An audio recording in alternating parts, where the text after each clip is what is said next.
الحمد لله وحده والصلاة والسلام على من لا نبي بعده أما بعد فأعوذ بالله من الشيطان الرجيم بسم الله الرحمن الرحيم حرمت عليكم الميتة والدم ولحم الخنزير وما أهل لغير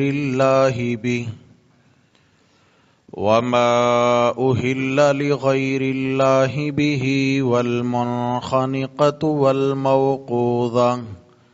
والمنخنقة والموقوذة والمتردية والنطيحة وما أكل السبع إلا ما ذكيتم وما ذبح على النصب وأن تستقسموا بالأزلام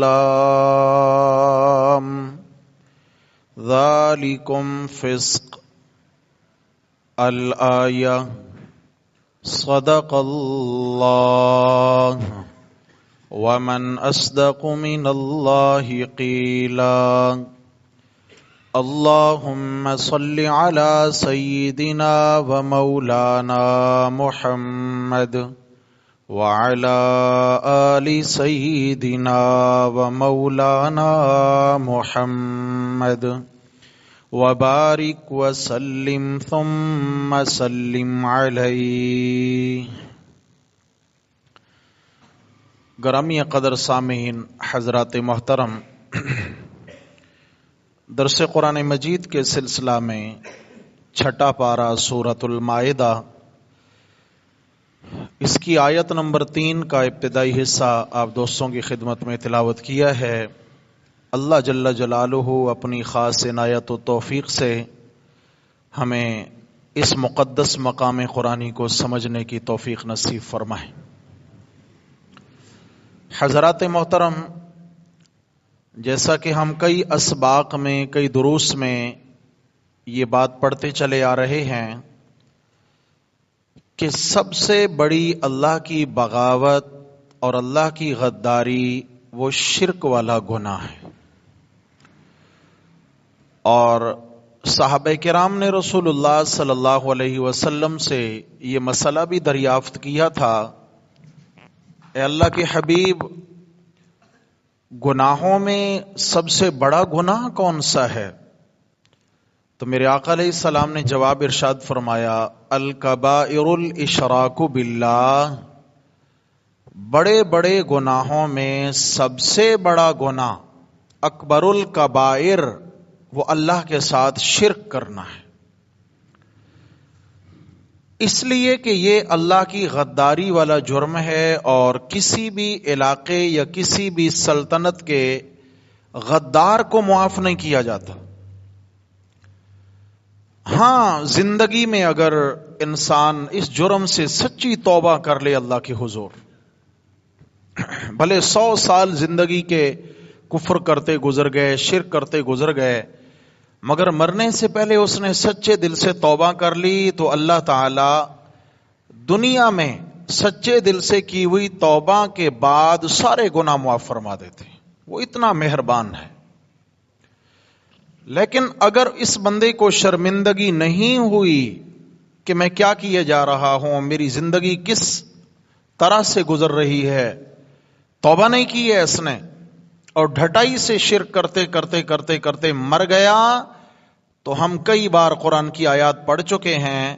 اللہ پاک نے فرمایا کہ انہ من یشرک باللہ فقد حرم اللہ علیہ الجنہ، جو شرک کرے گا اللہ نے اس پر جنت کا داخلہ حرام کر دیا ہے۔ مطلب جو شرک کرتے مر گیا اس پر جنت کا داخلہ حرام ہو گیا۔ یہی سورہ مائدہ ہے، یہی چھٹا پارہ ہے، اور چھٹے پارے کا بالکل آخر ہے، آخری صفحے سے پہلے صفحے کی انتہا آپ پڑھیں گے تو وہاں یہ مسئلہ آپ احباب کو ملے گا کہ اللہ پاک نے فرمایا کہ مشرک مجھ سے بخشش اور جنت کی امید مت رکھے، اور پیچھے سورہ نساء میں بھی فرما دیا ان اللہ لا یغفر ان یشرک بہ ویغفر ما دون ذلک لمن یشاء، کہ اللہ تعالی شرک والے گناہ کی بخشش نہیں کریں گے، اس کے علاوہ اگر سارا زمین و آسمان کا خلا یہ گناہوں سے بھر کے لے آئے، اس کی رحمت شامل حال ہوئی تو معاف کر دے گا، اس کی رحمت کا تقاضا ہے معاف کر دے گا، لیکن شرک کرنے والے کے لیے اس کی رحمت کے دروازے بند ہیں۔ کیا ہے بھائیو؟ جی بند ہے، اس کے لیے کوئی معافی نہیں۔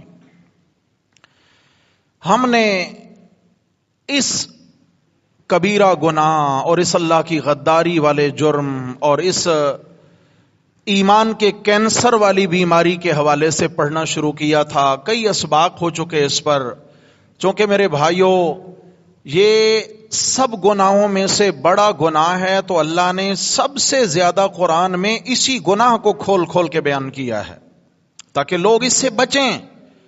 اس کے مختلف رنگ ہوتے ہیں، اس کی مختلف صورتیں ہوتی ہیں، مختلف شکلیں ہوتی ہیں۔ تو میرے بھائیوں ہم نے یہ مسئلہ پڑھا تھا کہ ایک عقیدے کا شرک ہوتا ہے اور ایک عمل کا شرک ہوتا ہے۔ جو عقیدے کا شرک ہے اسے کہا جاتا ہے شرک اعتقادی، عقیدے کا شرک، شرک اعتقادی، اور ایک ہوتا ہے عمل کا شرک، اسے کہتے ہیں شرک فعلی، شرک فعل، عمل، کام۔ انسان کے عمل میں شرک آ جائے تو وہ عمل کا شرک بن جاتا ہے، اگر اس کی سوچ میں شرک آ جائے تو یہ عقیدے کا شرک بن جاتا ہے۔ اللہ دونوں مصیبتوں سے ہمیں محفوظ فرمائے، اللہ اپنی سچی اطاعت نصیب فرمائیں، اللہ تعالی ہمیں قرآن مجید کو سیکھنے کی توفیق عطا فرمائیں۔ میرے بھائیو اس بیماری کا علاج اگر ہوتا ہے تو صرف اللہ کے قرآن سے ہوتا ہے، ہاں صرف اللہ کے قرآن سے، صرف اللہ کے قرآن سے۔ اس لیے کہ دنیا میں ہر مرض کے لیے مختلف ہاسپٹلز اور مختلف شعبے مقرر ہوتے ہیں۔ اب کارڈیو ہے تو بھائی وہاں ہڈیوں کے پلستر تو نہیں کیے جاتے نا، وہاں کس کا علاج ہوتا ہے؟ دل کے امراض کا علاج ہوتا ہے۔ اور اسی طریقے سے گردے کا ہاسپٹل ہے کتنا بڑا ماشاءاللہ یہاں، اب وہاں جائیں تو وہاں کسی کے دل دماغ کا علاج تو نہیں ہوتا نا، وہاں کس کا علاج ہوتا ہے؟ وہ ماس کڈنی سینٹر ہے۔ ایسے ہی میرے بھائیوں یہ شرک والا جو گناہ اور شرک والی بیماری ہے، اس بیماری کا علاج اللہ کے قرآن کے ہسپتال میں ہوتا ہے۔ کہاں ہوتا ہے؟ اس کے معالج اللہ ہیں، اور اللہ نے جبریل کے ذریعے نسخے اتارے ہیں قرآن میں، یہ کر لو، یہ کر لو، یہ کر لو، یوں نہ کرو، یوں نہ کرو، یوں نہ کرو، رہنمائی فرما دی ہے۔ تو اس لیے میرے رب نے قرآن مجید کے اندر دونوں طرح کے شرک کو کھول کر کے بیان کیا تاکہ میرے بندے اس سے بچ کر زندگی گزاریں، تاکہ میرے بندوں کا ایمان بھی سلامت رہے، میرے بندوں کا عمل بھی سلامت رہے۔ پچھلے سبق میں بھی مثال دی تھی کہ میرے بھائیوں ایک بالٹی، ایک ڈرم یا ایک مٹکا اگر دودھ کا بھرا رکھا ہے، اس میں ایک قطرہ پیشاب کا گر جاتا ہے تو وہ مٹکا دودھ کا پاک ہوگا ناپاک ہوگا؟ کیوں؟ مٹکا ہے بھائی، 10-20 لیٹر اس میں دودھ ہے اور ایک قطرہ پیشاب کا تھا، اس کی کیا حیثیت 10-20 لیٹر کے مقابلے میں؟ لیکن آپ سب کہیں گے اس میں غلاظت اتنی ہے کہ 10-20 لیٹر اس کے سامنے کوئی حیثیت نہیں رکھتے ہیں۔ اسی لیے اگر 70 سال کی یہ باتیں کر لیں، حج کر لیے، ہر سال عمرے کر لیے، زکوٰۃ ادا کی، تلاوتیں کی، 5 وقتہ نماز ہے، تہجد ہے، نوافل ہیں، صدقات ہیں، قربانیاں ہیں، سب کچھ کیا ہے، اللہ نہ کرے کبھی ایک مرتبہ بھی شرک والا گناہ ہو گیا تو اس نے سارے اعمال کو تباہ و برباد کر دینا ہے۔ کیوں؟ یہ کینسر ہے۔ کیا ہے بھائی؟ اعمال کا کینسر ہے، ایمان کا کینسر ہے۔ تو دوستو، بھائیو، بزرگو، عقیدے کا جو شرک ہوتا ہے اس کی کتنی قسمیں ہم پڑھ چکے؟ 4، ماشاءاللہ۔ شرک اعتقادی کی 4 قسمیں: شرک فی التصرف، شرک فی العلم، شرک فی الدعاء، شرک فی العبادہ۔ اس کی تفصیلات آسان الفاظ میں ہو چکی ہیں۔ آج سے ہمارا سبق آگے چلتے ہیں عمل کا شرک، جسے کہتے ہیں شرک فعلی، شرک فعلی، عمل کا شرک۔ عمل کا شرک اس کی بھی 4 اقسام ہیں۔ کتنی بھائیو؟ جو سوچ کی بیماری تھی اس کی بھی 4 قسمیں تھیں، اور جو عمل کی بیماری ہے اس کی بھی 4 قسمیں ہیں۔ عمل والا جو شرک ہے اس کی پہلی قسم ہے تحریمات اللہ۔ کیا لفظ کہیں گے؟ کیا مطلب ہے؟ اللہ نے جن جن چیزوں کو حرام ٹھہرایا ہے ان کو حلال جاننا شرک ہے۔ جی، اللہ نے جن جن چیزوں کو حرام ٹھہرایا ہے ان کو حلال جاننا، شاباش۔ کیسا شرک؟ عمل کا شرک۔ کیا؟ عمل کا شرک۔ چیزوں کا استعمال، اللہ نے جنہیں حرام کیا انہیں حرام سمجھو، یہ توحید ہے، اور اللہ کے حرام کو حلال کہنا یہ عمل کا شرک۔ اللہ تعالی ہمیں قرآن و سنت کی اتباع نصیب فرمائے۔ باقی بھی آگے اس کی 3 قسمیں ہیں، لیکن سر دست یہ ذہن میں رکھیں، اسے کہتے ہیں تحریمات اللہ۔ اللہ کے حرام کو حرام جانو، اللہ کے حرام کو حلال کہنے کی اجازت نہیں ہے۔ اللہ نے جن چیزوں کو حرام قرار دے دیا، اگر کوئی ان کو حلال بنانے کی کوشش کرے گا تو یہ عمل کے شرک میں مبتلا ہوگا۔ مجھے بتائیں، یہ مسئلہ ضروری ہے یا غیر ضروری ہے؟ بہت ضروری ہے میرے پیارے بھائیوں، بہت ضروری ہے۔ خدا کے لیے سیکھیے۔ میں قرآن کی آیات کے حوالے دوں گا، ترجمہ کروں گا، آیات پڑھوں گا، سورت بتاؤں گا، سپارہ بتاؤں گا، آیت کا نمبر بتاؤں گا۔ آپ اپنے دل دماغ کی تختی پہ نقش کیجئے، اور گھروں میں جس عالم کا رکھا ہوا ترجمے والا قرآن آپ کے گھر میں موجود ہو، آپ اٹھا کے اس کو کھولیں، دیکھیں اور پڑھیں، اور ذرا سوچیں کہ رب کا قرآن مجھے کیا کہہ رہا ہے اور میری زندگی کا رخ کس جانب ہو رہا ہے۔ سوچنا چاہیے، نہیں سوچنا چاہیے بھائی؟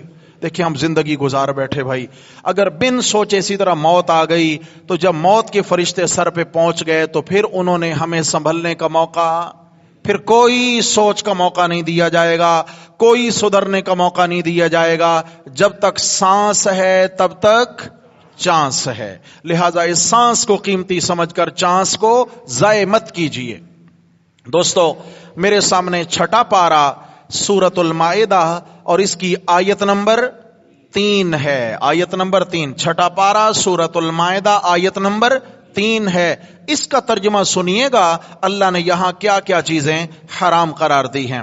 فرمایا، اعوذ باللہ من الشیطان الرجیم، بسم اللہ الرحمن الرحیم، حرمت علیکم، شروع میں فرمایا حرمت علیکم، تم پر حرام کر دیا گیا ہے۔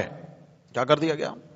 یا حرام کر دی گئی ہے۔ حرمت، یہ چیزیں جو آگے بیان ہوں گی، یہ چیزیں تم پر حرام، حرمت کیا معنی ہے؟ حرام، تم پر حرام کر دیا، لہذا ان کو حلال مت جانو، یہ کیا ہے؟ حرام ہے۔ حرمت علیکم، تم پہ حرام کر دی گئی ہیں کون سی چیزیں؟ نمبر 1، المیتۃ، مردار چیز۔ بکری ہے، حلال ہے، لیکن بنا ذبح کے مر گئی تو کیا ہو گئی؟ مردار۔ کیا ہو گئی؟ شاباش بولو، کیا ہو گئی؟ مردار۔ یا اس کو شرعی طریقے سے ذبح نہیں کیا گیا تو وہ کیا ہو گئی؟ مردار۔ یا ذبح تو بالکل چھری صحیح سے چل گئی، چاروں رگیں کٹ گئی ہیں، لیکن جان بوجھ کے ذبح کرنے والے نے اللہ کا نام نہیں لیا، تکبیر نہیں پڑھی، تو کیا ہو گئی؟ مردار۔ کیا ہو گئی؟ تو جو چیز مردار ہے، اللہ پاک نے فرمایا حرمت، ہر مردار چیز تم پر کیا ہے؟ حرام ہے۔ سمجھ آ گئی ہے نا؟ ہندو لوگ دیکھیں اور ایسے عیسائی لوگوں کو دیکھیں، وہ جھٹکا کرتے ہیں، جانور کا جھٹکا، گردن توڑ دیتے ہیں۔ آپ ہندوؤں کو دیکھیں تو وہ ایک دم سے اس کے گردن پہ تلوار چلائیں گے، یعنی اوپر سے کھڑے ماریں گے، جو غیر شرعی طریقہ ہے ذبح کا۔ ذبح سامنے سے کیا جاتا ہے، پیچھے سے نہیں کیا جاتا۔ اور ذبح چھری چلانے کا نام ہے، جھٹکے کا نام وہ گردن کی ہڈی توڑ دیتے ہیں۔ ان کا مقصد ہے جانور کو مار دینا، بس ایک بار مر جائے تو اب یہ استعمال کے قابل ہو گیا۔ شریعت کہتی ہے نہیں، مارنا ضرور ہے لیکن اللہ کے حکم کے مطابق مارنا ہے۔ کیسے مارنا ہے؟ جیسا اللہ کا حکم ہوگا. اب اسی طرح مسئلہ ہے کہ ایک حلال جانور ہے، گائے ہے، بکرا ہے، ہرن ہے، حلال ہیں سب. کسی نے اس پر وار کیا اور اس کے جسم کا کوئی ٹکڑا اس کے بدن سے الگ ہو گیا، یعنی اس کی ایک ٹانگ کٹ کے گر گئی، یا اس کے جسم سے کوئی ایسی دھاری دار چیز اس نے ماری کہ مثال کے طور پہ اس کے پشت سے، اس کے پیٹ سے، اس کی ران سے کہیں سے بھی گوشت کا ٹکڑا کٹ کے الگ ہو گیا، اور یہ جانور زندہ ہے، اس کے مرنے سے پہلے وہ الگ ہو گیا. بھلے اب اس نے بسم اللہ بھی پڑھی ہے، پھر بھی اس جانور کا یہ کٹا ہوا ٹکڑا اس کے لیے حلال. یاد رکھنا مسئلہ، سب سے پہلے جانور کو شرعی طریقے سے ذبح کرنا ہوگا، پھر اس کے بعد اس کے اعضاء کاٹنے کی اجازت ہے، اور وہ پھر اعضاء قابل استعمال بنیں گے. اس کے ذبح سے پہلے جو عضو کاٹ لیا اس کا استعمال حلال. بولو وہ مردار ہے. کیا ہے بھائیو؟ مردار ہے. ایک تو یہ بات ارشاد فرما دی، حرمت علیکم المیتۃ، تم پر مردار چیزیں حرام کر دی گئی ہیں. تو فرمایا کہ یہ ہے تحریمات اللہ، اللہ کی حرام کی ہوئی چیز ہے، لہذا اسے کیا سمجھو؟ حرام سمجھو، اسے حلال. جس نے کہا نہیں چونکہ چنانچہ اگر مگر یہ ایسے ہے ویسے لہذا یہ حلال ہے، تو یہ عمل کا مشرک بنے گا. کیا بنے گا؟ بھائی تو کون ہوتا ہے شریعت کے حلال و حرام کے ضابطے بنانے والا؟ میرے پیارے نبی صلی اللہ علیہ وسلم نے ارشاد فرمایا تھا، لست احلل حراما ولست احرم حلالا، میں اللہ کے حلال کو حرام نہیں کر سکتا اور حرام کو حلال نہیں بنا سکتا. میں حلال و حرام بنانے نہیں آیا، حلال و حرام بتانے آیا ہوں. کیا آیا ہوں؟ میرے نبی کی ڈیوٹی حلال و حرام بنانا نہیں، حلال و حرام بتانا ہے. حلال و حرام تو اللہ نے مقرر کر دیے. تو پہلا حرام کیا ہے؟ مردار. نمبر 2 والدم، خون. کون سا خون؟ بوقت ذبح جو جانور کی رگوں سے بہتا ہے، اس خون کا قطرہ قطرہ یوں نجس ہے جیسے پیشاب نجس ہوتا ہے. جیسے پیشاب حرام ہے، اس طرح یہ جانور کے بوقت ذبح رگوں سے بہنے والا خون جسے دم مسفوح کہا جاتا ہے، یہ کیا ہے؟ حرام ہے. اگر یہ گوشت کے ساتھ لگ گیا، قصائی بڑی غفلت کرتے ہیں، ذرا نوٹ کیا کریں. آپ مرغی لینے جاتے ہیں، وہ کیا کرتے ہیں، ادھر مرغی جس چھری سے ذبح کی ہے، ہاں جی ادھر چھری چلائی، ذبح کیا، اور اس چھری کو دھویا نہیں، اسی طرح اسے گوشت بنانا شروع کر دیا. ایسے ہی قربانی پر آپ دیکھیں قصائی کیا کرتے ہیں، ادھر جناب وہ سلا پھیرتے ہیں اور سلا والی چھری کے ساتھ کیا ہوتا ہے، گوشت بنانا شروع ہو جاتے ہیں. خیال کریں، سختی کے ساتھ اس بات کا نوٹس لیا کریں کہ یہ اس کا قطرہ قطرہ حرام اور نجس ہے، اس کو گوشت کے قریب نہیں آنے دینا. بھائیو اس کو پہلے دھوو، اچھے سے چھری کو دھو لیا جائے، ہاتھ دھو لیے جائیں، گردن سے خون کو اچھے سے دھو کے صاف کر دیا جائے، کیونکہ یہ رگوں سے بہنے والا خون، اس کا قطرہ قطرہ نہیں بولتے بھائی، حرام ہے. آپ نے دیکھا ہوگا اونٹ گراتے ہیں اور کئی ماشاءاللہ مسلمان، باریش مسلمان آتے ہیں، لپک کے پڑتے ہیں اور خون، اونٹ کا خون اٹھا کے پی بھی رہے ہوتے ہیں اور بدن پہ بھی مل رہے ہوتے ہیں. دیکھا ہے کبھی؟ ہم نے تو کئی بار دیکھا لوگوں کو کر رہے ہیں. یاد رکھیے نجاست ہے. یہ یوں سمجھے کہ پیشاب پی رہا ہے، یوں سمجھے کہ پیشاب اپنے بدن پہ مل رہا ہے. اس کا قطرہ قطرہ بولو نجس، حرام ہے. اور جو اس کو پی رہا ہے لازمی وہ حلال سمجھ کے پی رہا ہے. اسے کو بھائی کلمہ پڑھ کے اپنے ایمان کی تجدید کر، تو عمل والے شرک میں مبتلا ہے. کس میں؟ عمل والے شرک میں مبتلا ہے. اس لیے یہ خون، ہاں ساتھ مسئلے کی وضاحت ہو جائے. ایک خون ہے جو گوشت کے ساتھ لگا ہوا ہوتا ہے جانور کے، جب ہم ذبح کر لیتے ہیں اور قصائی اس کی کھال اتارتے ہیں تو گوشت کے ساتھ خون بسا اوقات ہوتا ہے کہیں نہ کہیں لگا ہوا. تو یاد رکھیے وہ والا خون ناپاک نہیں ہے، وہ ناپاک بھی نہیں ہے، وہ حرام بھی نہیں ہے. کھانے کی دعوت نہیں دے رہا ہوں، خیال کریں، یہ نہیں کہہ رہا ہوں کہ کھا لیا کریں. مطلب یہ ہے کہ وہ خون حرام بھی نہیں ہے اور ناپاک بھی نہیں ہے. اگر وہ گوشت پہ لگا رہ گیا اور گوشت کھا لیا گیا تو اس کا شرعاً گناہ نہیں ہوگا. لیکن گردن کی رگوں سے بہنے والا خون اگر گوشت کے ساتھ لگ گیا تو اس گوشت کا کھانا جائز نہیں ہوگا. بات سمجھ آ گئی ہے؟ اس کا کھانا جائز نہیں ہوگا. کتنی چیزیں ہو گئی بھائیو؟ شاباش. 2. مردار چیز حرام، گردن کی رگوں سے بہنے والا خون حرام. نمبر 3 فرمایا وَلَحْمُ الْخِنْزِيرِ، اور خنزیر کا گوشت بھی تم پر حرام کر دیا گیا ہے. خنزیر کا گوشت سمجھ آ گئی ہے؟ آج بہت ساری چیزیں ہیں جو خاص کر یہودیوں کی نہیں، عیسائیوں کی عموماً، عیسائیوں کے مذہب میں خنزیر حلال ہے، یہودیوں کے ہاں حلال نہیں ہے. عیسائی لوگ اسے کھاتے ہیں. اس کے علاوہ کمیونسٹ داہریہ لوگ، یہ چائنیز، جیپنیز وغیرہ، یہ رشین، یہ چونکہ کمیونسٹ ہیں، داہریہ ہیں، تو ان کے یہاں حرام و حلال کا کوئی ضابطہ نہیں ہے. ہر چوہا، بلی، کتا، کیڑا مکوڑا، ہر چیز ان کے ہاں استعمال ہوتی ہے. تو اس طریقہ سے عیسائیوں کے ہاں جو ہے خنزیر کا گوشت کھایا جاتا ہے. سمجھ آگے؟ خنزیر کا. پھر وہ اپنی جو کھانے پینے کی پروڈکٹس ہوتی ہیں، ان کی بعض جو غذائی چیزیں وہ بناتے ہیں، ان کے اندر بھی وہ خنزیر کے گوشت کا پیسٹ ملاتے ہیں. یاد رکھیے، جس چیز کے اندر خنزیر کے گوشت کا پیسٹ یا خنزیر کی چربی یا خنزیر کے جسم کے کسی عضو کا کوئی بھی حصہ اگر شامل کر دیا گیا تو اس چیز کا کھانا جائز نہیں ہوگا. چاکلیٹ بڑے شوق سے کھاتے ہیں. بہت ساری چاکلیٹس ہیں جو عیسائی کمپنیوں کی ہیں، اور وہ اس میں باقاعدہ طور پر آپ ان کو گوگل پہ سرچ کریں اور آپ ان کی اگر ڈیپلی جائیں گے ان میں آپ دیکھیں گے، آپ کو ملے گا کہ وہ خنزیر کے گوشت اور پیسٹ سے تیار ہو رہی ہے. سمجھ آ گئی ہے؟ تو میرے بھائیو، خدا کے لیے ان چیزوں سے کیا کرنا ہے؟ ہم نے بھائیو بچنا ہے. کیوں؟ اگر اللہ کے حرام کو حلال سمجھا تو ایمان برباد ہو گیا، اور اگر حرام کو حرام ہی سمجھ کے کھایا تو پھر بھی تباہی یقینی ہے. اب شراب حرام ہے اور کوئی کہے میں تو اس کو حرام سمجھ کے پیتا ہوں، کیا اسلام اجازت دے گا اس کو؟ نہیں بھائی، حرام ہے تو بچو نا. لیکن اگر اس کو وہ حلال سمجھ کے پیے گا تو وہ کافر ہو جائے گا. اللہ کے حرام کو حلال سمجھا اس نے، وہ کافر ہو جائے گا. کتنی چیزیں ہو گئیں؟ نمبر 4 وما اہل لغیر اللہ بھی.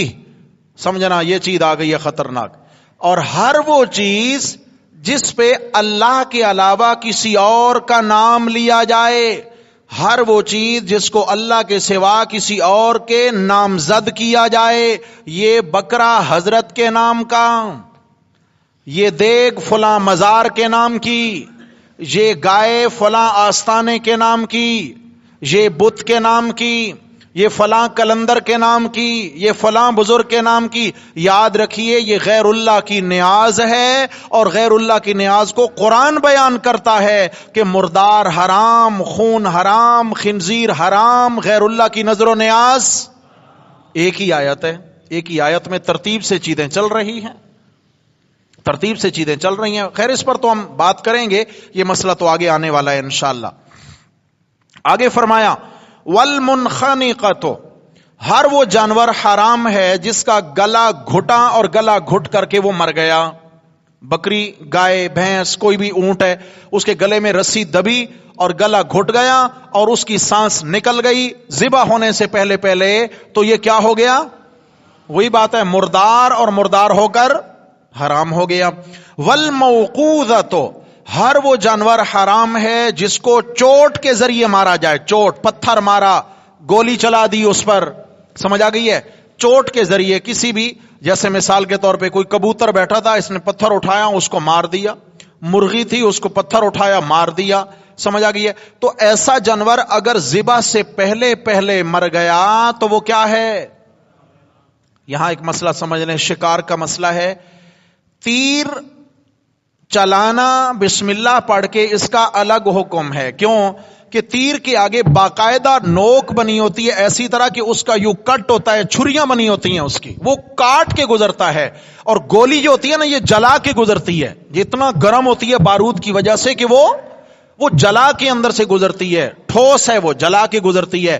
لہذا گولی کے ذریعے جو جانور مارا وہ حرام ہے، اور تیر کے ذریعے جس پر تیر چلایا اور بسم اللہ اللہ اکبر پڑھ لیا تو وہ حرام نہیں ہوتا. اس کا مسئلہ الگ ہے، کیونکہ اس میں تفصیلات ہیں. ہم جو کہ کراچی والے شکاری ہیں نہیں، اس لیے شکار کے مسئلوں کی ضرورت نہیں ہے. یہ شوقین ہے آپ لوگ کیا؟ چلیں یہاں پانی کا شکار ہے، زیادہ سمندر قریب پڑتا ہے تو یہاں مچھلی کا شکار ہے، اس کا مسئلہ بھی آنے والا ہے انشاءاللہ. تو دوستو اور فرمایا والمتردیہ، بلندی سے ایک جانور گرا، گائے کنویں میں جا گری، بکری پہاڑ سے گر گئی، اور وہ گر کے ذبح ہونے سے پہلے پہلے اگر مر گیا جانور تو وہ کیا ہو گیا؟ مردار اور حرام ہو گیا. اور آگے فرمایا والنطیحۃ، سینگ لگا جانور، ایک بکری نے دوسرے کے سینگ مار دیا زور سے، ایک بیل نے دوسرے کے سینگ مار دیا، اور اتنا زور سے لگا کہ وہ تڑپنے لگا اور چھری پاس تھی نہیں، ذبح کرنے سے پہلے پہلے اس کی جان نکل گئی تو یہ جانور کیا ہو گیا؟ حرام ہو گیا. اس کا کھانا جائز؟ بتائیں مسئلے ضروری کہ غیر ضروری؟ بہت ضروری مسئلے ہیں بھائی، بہت ضروری ہیں. یہ قرآن بتا رہا ہے، ابھی تو میں سر ترجمہ کیے جا رہا ہوں. وما اکل السبع، اور ہر وہ جانور جسے درندے پھاڑ کھائیں. درندوں نے حملہ کیا اس پر، اور بھیڑیے نے، شیر نے، چیتے نے حملہ کیا ایک بکری پر اور اس کو چیر پھاڑ کرنے لگا، اور چیر پھاڑ کر کے اس کو کچھ کھایا اور باقی چھوڑ دیا. جو چھوڑ دیا وہ حرام ہے. کیا ہے بھائیو؟ حرام ہے. الا ما ذکیتم، ہاں مگر یہ کہ تم اس کو ذبح کر لو، پاکیزہ کر لو. یعنی ابھی وہ بکری یا ہرن یا جانور وہ تڑپ رہا تھا، ابھی اس کی جان نہیں نکلی تھی کہ آپ چھری لے کر کے پہنچ گئے، گو کہ اس کو درندے نے خوب زخمی کیا، پھاڑا، لیکن وہ تڑپ رہا تھا ابھی تک، آپ نے اس کو بسم اللہ پڑھ کے ذبح کر لیا تو جو بقیہ حصہ ہے اس کا کھانا حلال. اس کا کھانا کیا ہے؟ حلال ہے. یہ بات بیان کر کے آگے میرے رب نے دکھتی رگ پہ ہاتھ رکھا. کون سی رگ؟ دکھتی رگ پہ ہاتھ رکھا. فرمایا یہ ساری چیزیں تو ہو گئی حرام، ان میں تمہیں کوئی اختلاف ہے نہیں، مانتے ہو. ایک اور بھی حرام سنو، وما ذبح علی النصب، وما ذبح علی النصب، ہر وہ جانور جو آستانوں پہ ذبح کیا جائے وہ بھی حرام. سمجھ شریف میں آیا؟ جو کہاں ذبح کیا جائے؟ جی یہ فلاں حضرت کا تھلا ہے، یہ فلاں حضرت کا مزار ہے، یہ فلاں حضرت کی درگاہ ہے، یہ فلاں ہے، یہ فلاں ہے. جو آستھانوں پر ذبح کیے جائیں، مفتی تقی عثمانی صاحب نے اس کا معنی کیا، جو آستھانوں پر ذبح کیے جائیں وہ بھی کیا ہے؟ حرام ہیں، وہ بھی حرام ہیں. سمجھ آ گئی ہے؟ اب آپ خود سمجھ لیجئے. آپ کہتے ہیں جی نام تو اللہ کا لیتے ہیں نا، عبداللہ شاہ غازی کے مزار پہ بکرا لے گئے، ہاں جی، سیون شریف میں بکرا لے گئے، نورانی بابا کے مزار پہ بکرا لے گئے، اور نام کس کا لیا؟ بسم اللہ اللہ اکبر. ابو داود کے اندر حدیث موجود ہے، رسول اللہ صلی اللہ علیہ وسلم نے فرمایا گائے کو اگر کسی غیر اللہ کے آستانے پر جا کر ذبح کیا، اللہ کا نام لیا، وہ پھر بھی حرام ہے. پھر بھی کیا ہے؟ کیوں کہ اس نے اس غیر اللہ کے تقرب کے لیے یہاں ذبح کیا ہے کہ یہ حضرت مجھ سے خوش ہوں گے، صاحب آستانہ میرے سے راضی ہوں گے، اس لیے تم نے وہاں جا کر ذبح کیا. میرے آقا علیہ السلام نے اس کو کیا قرار دیا؟ بولو، حرام قرار دیا. خیر اس پر وضاحت آئے گی انشاءاللہ. اور آگے حرام کیا ہے؟ وَأَن تَسْتَقْسِمُوا بِالْأَزْلَامِ، یہ کہ تم قسمت معلوم کرو تیروں کے ذریعے. الگ الگ طریقے ہوتے ہیں ہر علاقے کے. قسمت معلوم کرو، یہ اصل بنیادی مسئلہ ہے. یہ کہ تم قسمت معلوم کرو، چاہے وہ جس چیز کے ذریعے بھی ہو، یہ قسمت معلوم کرنا حرام. شاہباز بولو، قسمت معلوم کرنا. بابا جی میرا ہاتھ دیکھیے کتنی شادیاں ہوں گی؟ ہاں جی ٹھیک ہے جی، کتنی اولادیں ہوں گی؟ اچھا ذرا ہاتھ دیکھیے، کوئی خزانہ وزانہ ہے کہ نہیں؟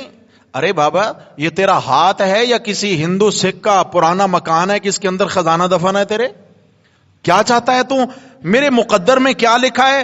طوطے کے ذریعے فال کھلوائی جا رہی ہے، سمجھ آ گئی ہے؟ طرح طرح کے آج کل ڈھونگیوں نے ڈھونگ رچا رکھے ہیں، لوگوں کی قسمتیں بتا رہے ہیں، قسمتیں۔ غریب کو اتنا نہیں پتا میری اپنی قسمت میں کیا لکھا ہے۔ جو قسمت بتا رہا ہے اسے یہ نہیں معلوم کہ میری اپنی قسمت میں۔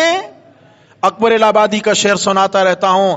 اکبر نے کہا تھا، کون کرتا ہے ہاتھوں کی لکیروں پہ یقین اکبر، مقدر تو ان کے بھی ہوتے ہیں جن کے ہاتھ نہیں ہوتے۔ مقدر تو ان کے بھی ہوتے ہیں جن کے، تو لکیروں میں کیا چیز ہے میرے بھائی؟ کوئی چیز نہیں، یہ اللہ کی قدرت کی نشانیاں ہیں۔ اللہ تعالیٰ نے انسان کے اعضاء کے اندر اپنی قدرت کی کچھ کاریگری کے آثار چھوڑے ہیں تاکہ ان کے ذریعے اس کو میں اللہ کی توحید سمجھ میں آئے کہ مجھے بنانے والا بڑا کوئی عظیم ہے، میرے کو بنانے والا بڑا عظیم خالق ہے، ورنہ ان لکیروں کے اندر مقدر اور تقدیر کا کوئی دخل۔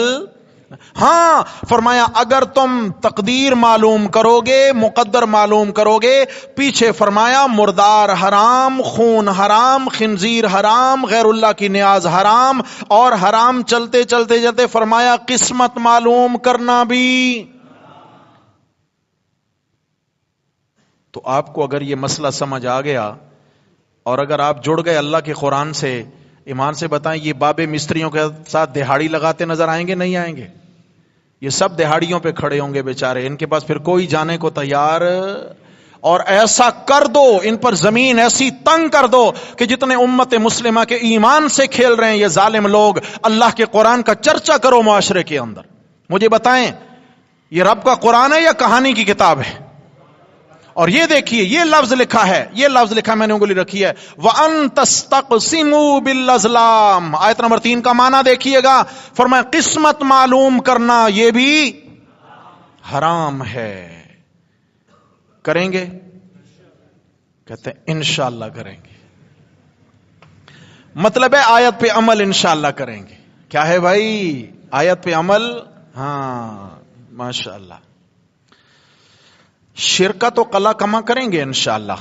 ہاں ہمیں کسی سے خدا کی قسم نہ کوئی ذرے کا لالچ ہے نہ کوئی ذرے کا خوف، اس لیے کہ ہمارا ایمان ہے کہ جو رات قبر میں آنی ہے وہ باہر آ سکتی نہیں، اور جو باہر ہے ساری دنیا کی طاقتیں مل کر قبر میں پہنچا سکتے، اور جو رزق کے نوالے اس نے لکھ دیے وہ کوئی چھین نہیں سکتا، اور جب وہ ختم ہو گئے تو کوئی بڑھا، تو نہ ڈرنا کسی سے اور نہ ہی لالچ رکھنا کسی سے۔ اس لیے کھری کھری بات میرے بھائیوں سنا دیں، کھری کھری بات پہنچا دیں، اور کھرا عقیدہ اور عمل اور ایمان بنا لیں۔ اس لیے ساری دنیا چھٹتی ہے، چھٹ جائے، مگر وہ خالق کل کائنات نہیں چھٹنا چاہیے، اس لیے کہ اس سے تعلق ہوگا تو میرے بھائیوں کام بنے گا۔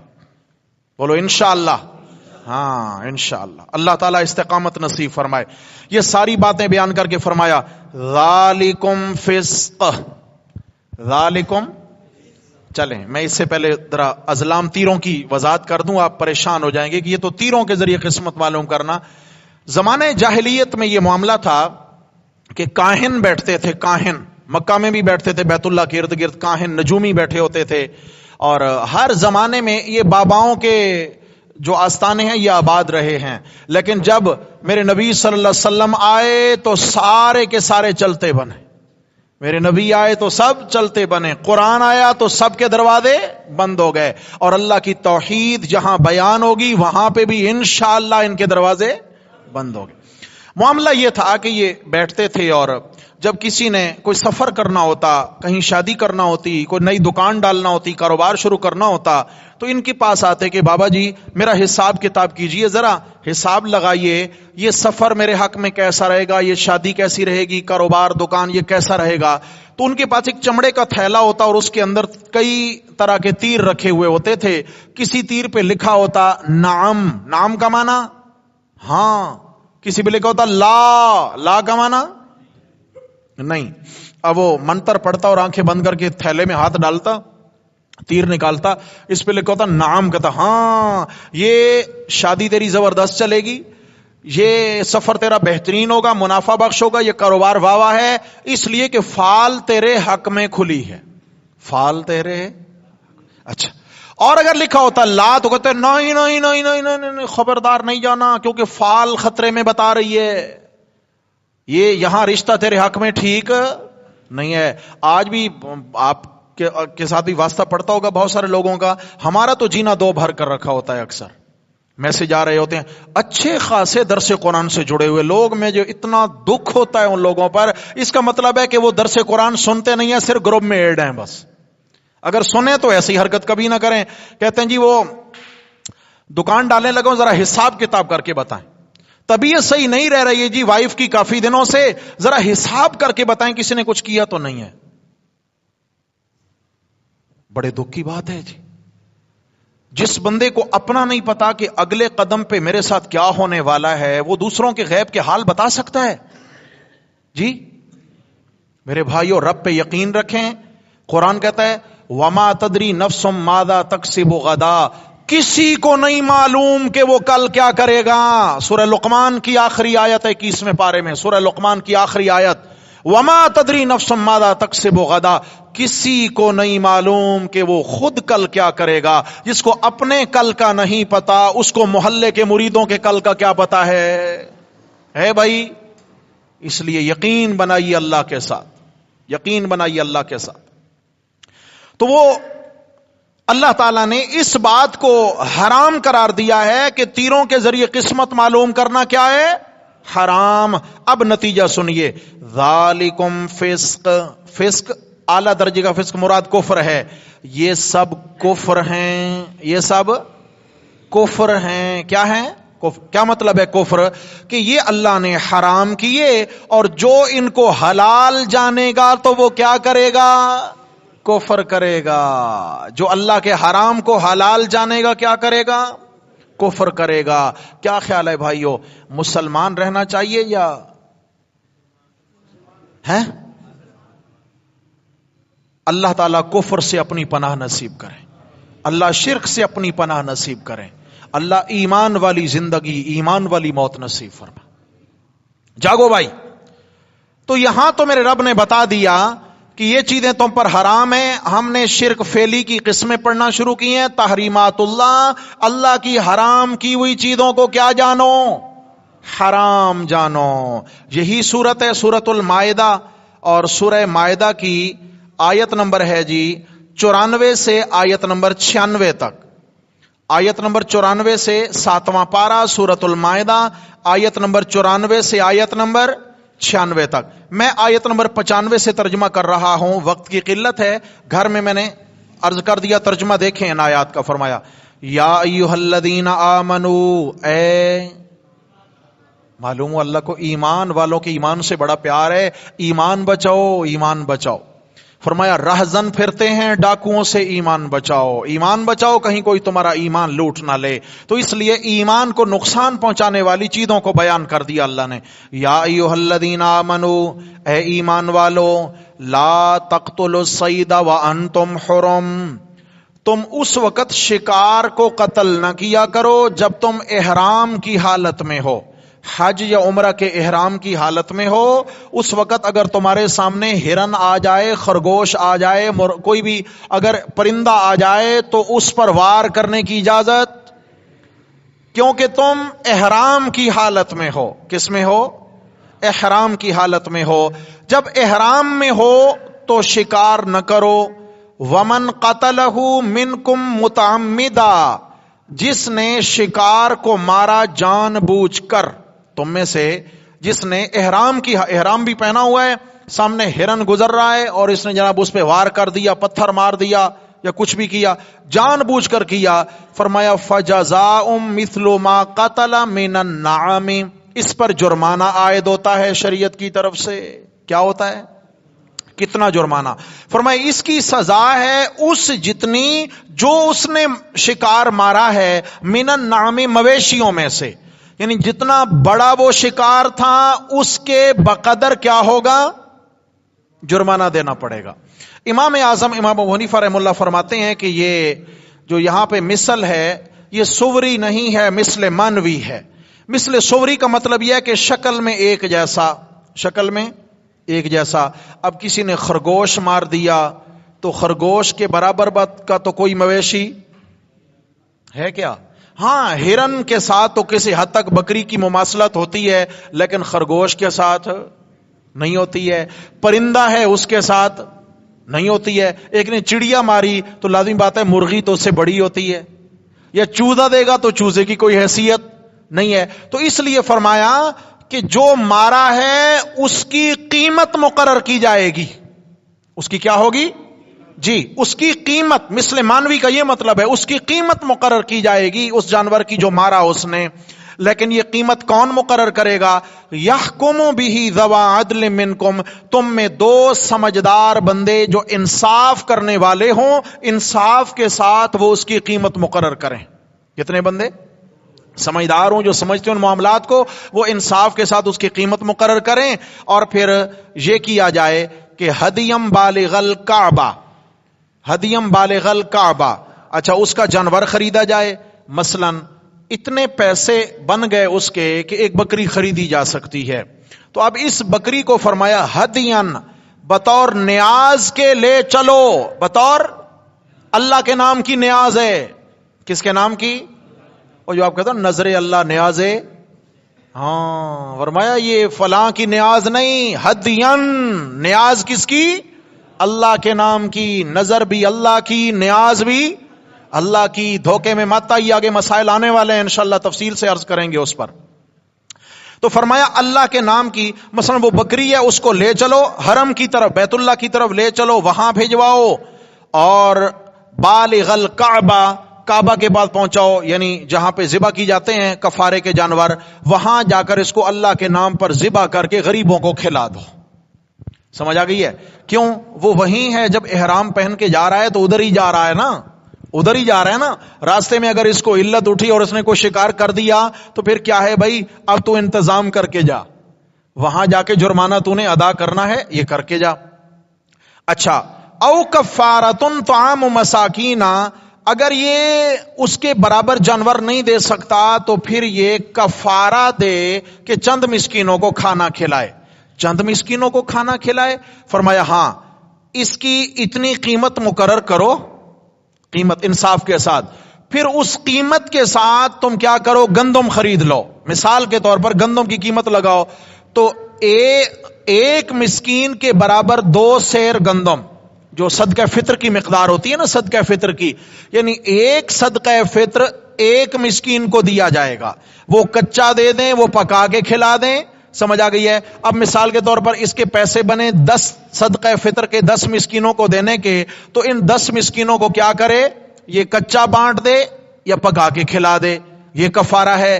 اگر یہ نہیں کرتا تو آگے فرمایا او عدل ذالک صیاما، یا اس کے برابر روزے رکھے. اس کے برابر کیا کرے؟ یہ کیا بات ہے، کس کے برابر روزے رکھے؟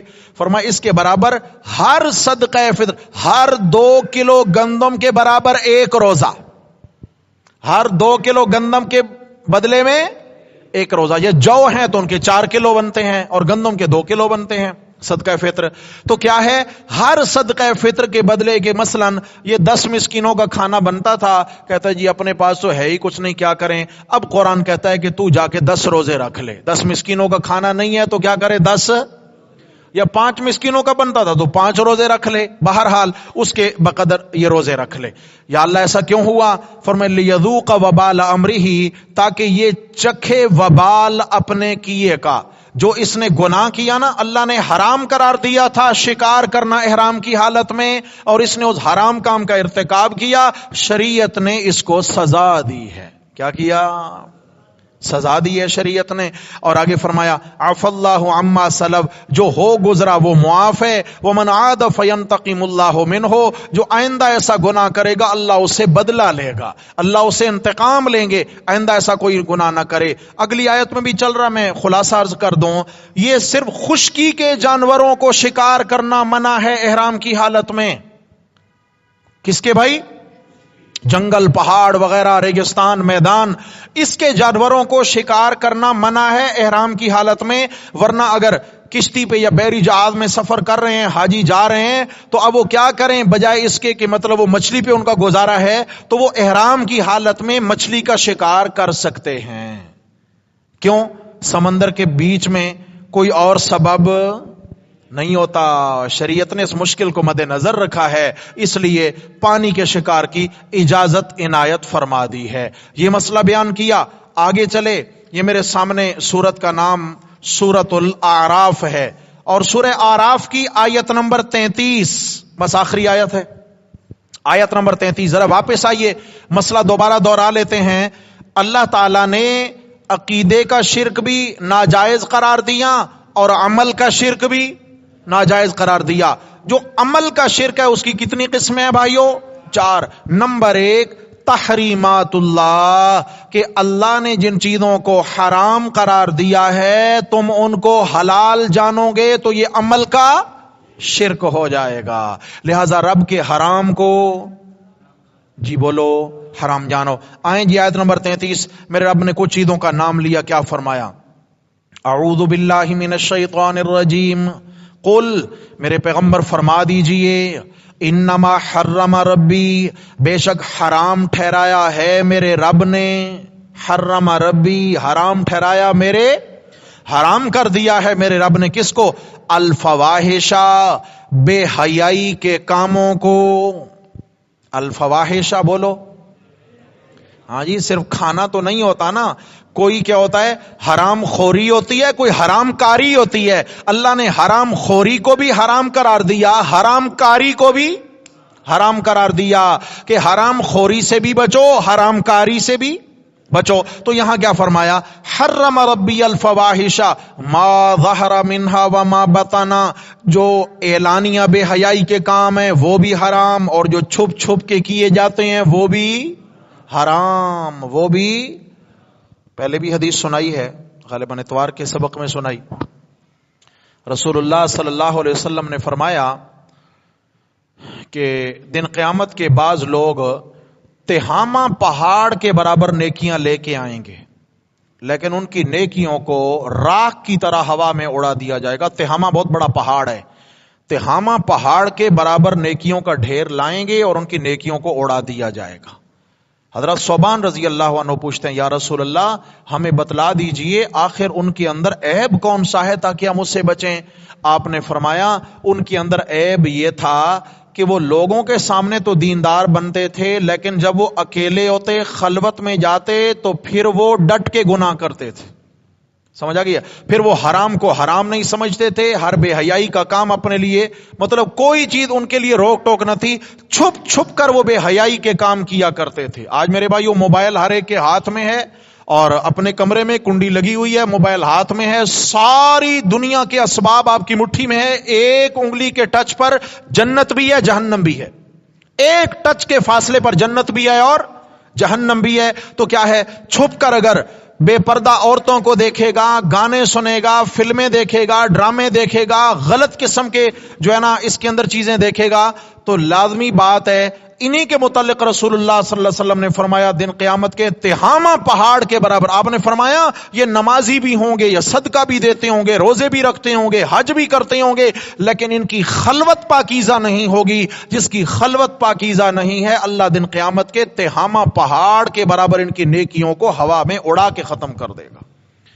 تو اسے میرے بھائیو قرآن نے کیا کہا؟ انما حرم ربی الفواحش ما ظہر منہا وما بطن، جو ظاہری بے حیائی وہ بھی حرام کی میرے رب نے، اور جو چھپ چھپ کے کی جاتی ہے وہ بھی حرام کی ہے میرے رب نے. اور آگے فرمایا والاثم، اور گناہ کے کام بھی حرام ہیں. گناہ جو گناہ، ہر گناہ بولو حرام ہے. کوئی کسی گناہ کو اگر حلال سمجھے گا تو یاد رکھیے وہ کافر ہو جائے گا. کیا ہو جائے گا؟ ہم تو نہیں سمجھتے نا. سود حرام نہیں ہے، بس اتنا حرام ہے کہ اللہ رسول سے جنگ ہے. صرف اتنا حرام ہے کہ اللہ رسول سے جنگ ہے. اور آج کل ہم مسلمان اس سود کو حلال کرنے کی کتنی کوشش میں لگے ہوئے ہیں. یہ پرافٹ ہے جی، یہ فلاں چیز ہے. اور آج کل آپ بینکوں والے ان کو لوگوں کی کاؤنسلنگ کرتے دیکھیں، مجھے تو دیکھ کے بڑی ہنسی آتی ہے. یار کتنے بے وقوف لوگ ہیں، ظالم کے بچے. ایک تو خود حرام کو پھیلا رہے ہو، حرام کما رہے ہو، حرام کھا رہے ہو، اور لوگوں کو حرام میں مبتلا کرنے کی کوشش. بیمہ پالیسی، انشورنس، یہ یاد رکھیے یہ سب سودی معاملات ہیں، ناجائز اور حرام ہیں. کوئی آپ کو کتنا بھی کاؤنسلنگ کرے, کوئی کتنا سمجھانے کی کوشش کرے, ایک ہی جواب ہے, میں اللہ رسول سے جنگ نہیں لڑ سکتا. بس سمجھ آ گئی ہے. تو جو اللہ کے حرام کو حلال سمجھے بھائیو, وہ کیا ہو جائے گا؟ ہاں مفتی بنو آپ تو فتویٰ لگایا کرو. قرآن کہہ رہا ہے تحریمات اللہ کیا ہیں؟ اللہ کے حرام کو حرام جانو گے تو کام بنے گا, حلال جانا تو فارغ, یہ عمل کا شرک ہو جائے گا. آگے فرمایا والبغی بغیر الحق, اور ناجائز کسی پر چڑھائی کرنا یعنی ظلم کرنا. جو ظلم کے زمرے میں, ہر ظلم ناجائز اور حرام ہے. ہر ظلم ناجائز, اور وہ بڑا ظلم ہے, یہ چھوٹا ظلم ہے, یہ حرام ہے. جاگ رہے ہیں, فرمایا بے حیائی کے کام میرے رب نے کیا کیے؟ بولتے جاؤ بھائی, حرام کیے. گناہ کے کام, ظلم کو بھی. اور آگے فرمایا وَأَن تُشْرِكُوا بِاللَّهِ, اور یہ بھی میرے رب نے حرام کیا ہے کہ تم اللہ کے ساتھ شرک کرو. شرک کرنا بھی, شاباش, شرک کرنا بھی, عقیدے کا شرک بھی حرام, عمل کا شرک بھی حرام. انشاءاللہ حشر میں پہنچ کے دعائیں دیں گے. آج تھوڑا عجیب دکھتا ہوگا, بہت عجیب کے عجوبہ دکھتا ہوگا کہ یار یہ کہاں کی مخلوق ہے, اتنے مسئلے سخت کیوں کرتا ہے؟ میرے بھائیوں, اللہ گواہ ہے, مجھے بھی اپنے بچے عزیز ہیں, مجھے بھی اپنی جان سے پیار ہے, لیکن مجھے اپنی جان سے بڑھ کر آپ کے ایمان سے پیار. سمجھ آ گئی؟ بس مجھے یقین ہے کہ آپ کا ایمان بچ گیا تو اللہ میرے پہ رحم کھا لیں گے انشاءاللہ.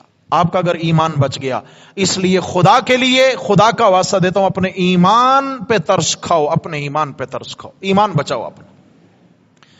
4 سو گمراہی کے طوفان ہیں, جدھر منہ کریں گے ادھر آپ کو ایمان بچانا مشکل ہو جائے گا. میرے بھائیو, اللہ کے قرآن سے جڑ جاؤ. میری مائیں بہنیں بیٹیاں, رب کے قرآن سے جڑ جائیں. جو قرآن سے جڑتا جائے گا وہ سنورتا چلا جائے گا. اس کے گرد ایک حفاظت کا اللہ حصار کھڑا کر دیں گے انشاءاللہ. پھر کوئی بھی گمراہ کن اس کو گمراہ نہیں کر پائے گا جس کے ہاتھ میں رب کا قرآن ہوگا. کتنی قرآن کی باتیں کچی ہیں یا پکی ہیں؟ بولتے نہیں ہیں. اس سے پکی باتیں کون سی؟ آپ ایک قرآن کی آیت پڑھیں, انشاءاللہ شرک کے محلات دھڑام سے گریں گے قرآن کی ایک آیت کے ذریعے. یہ ایسی طاقتور چیز ہے. آگے فرمائے وَأَن تُشْرِكُوا بِاللَّهِ, اور میرے رب نے یہ بھی حرام کیا ہے کہ تم اللہ کے ساتھ کیا کرو؟ شرک کرو. مَا لَمْ يُنَزِّلْ بِهِ سُلْطَانًا, جس شرک پر اللہ نے کوئی دلیل نازل, یعنی شرک کا عقیدہ بے دلیل ہے. شرک کا عقیدہ کیا ہے بھائیو؟ بے دلیل, من گھڑت, یہ گھڑنت ہے. یہ اللہ نے اس پر آسمان سے کوئی دلیل اتاری نہیں ہے. آخر میں فرمائے وَأَن تَقُولُوا عَلَى اللَّهِ مَا لَا تَعْلَمُونَ, اور تم اللہ کے ذمہ بہتان باندھو, یہ بھی حرام ہے. اللہ کے ذمہ بہتان باندھو, یہ بھی کیا ہے؟ یہ کہو اللہ نے یہ کہا, یہ کہا, یہ کہا, اللہ نے وہ کہا نہ ہو تو یہ اللہ پر کیا لگایا؟ بہتان. اللہ پر بہتان باندھا, یہ بھی حرام ہے. تو میرے بھائیو, آج کی نشست میں ہم نے کون سا مسئلہ پڑھا؟